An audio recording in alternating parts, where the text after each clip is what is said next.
Aš manau, kad žmogaus gyvenimą dažnai galima apibūdinti kaip vieną didelį kaupimą. Mes kaupiam daiktus, prisiminimus ir savo artimus žmonės. Taip daiktai tampa asmenybės atspindžiu, kuris reprezentuoja tai, ko mes esame ir kas mums svarbu. Man blusturgiai patinka, nes juose daug skirtingų daiktų ir žmonių. Patinka, kaip tas kalnas abejotinos vertės daiktų reprezentuoja žmonės, kurie juos pardavinėja. Man patinka, kaip tarp to kalno daiktų galima rasti vieną kitą ir visai nieko daiktą.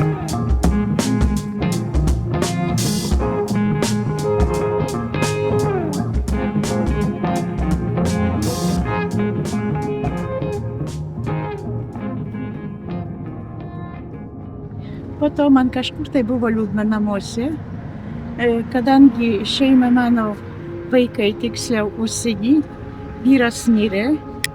Ir man gana buvo liūdna sėdėti namuose. Aš norėjau bendrauti su žmonėmis. Na ir išėjau čia prekiauti.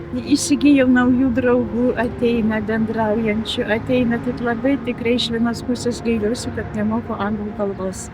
Mano šeima visi bendrauja angliškai, o aš nemoku. O čia ateina tikrai užsieniečių, gana jaunimo.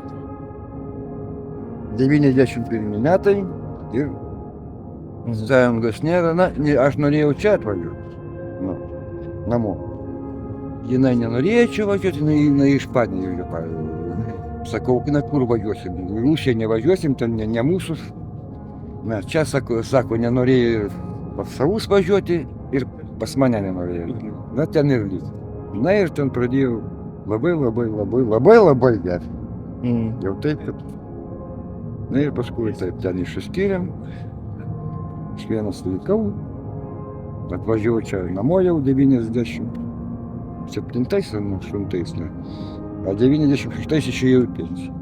Na ir viskas, ir paskui va taip, kažkaip taip, bet darbo nebuvo, na ir kas duos, ką randu, ką nupirksiu, tai ir va susialdėčiau.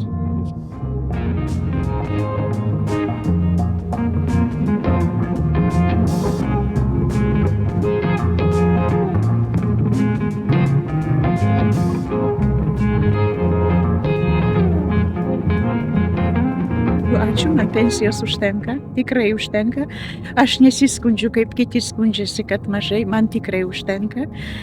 Tai, kad man ir visur nueiti, kaip sakant, dar turiu galimybę dar išvažiuoti, atostogauti. Neseniai buvau Egipte, man labai patiko. Sakau, jau dėl tų pinigų, tai jau aš nežinau. Neturiu ir neturiu. Na, turėsiu, tai neturėsiu, tai neturiu. Na, išgyvenu. Nesakytas, tu nuvažiuotum kur nors ten į Turkiją ar kur nors. Man neįdomu. Aš geriau paskaitysiu, televizorių pažiūrėsiu, ten DVD pažiūrėsiu.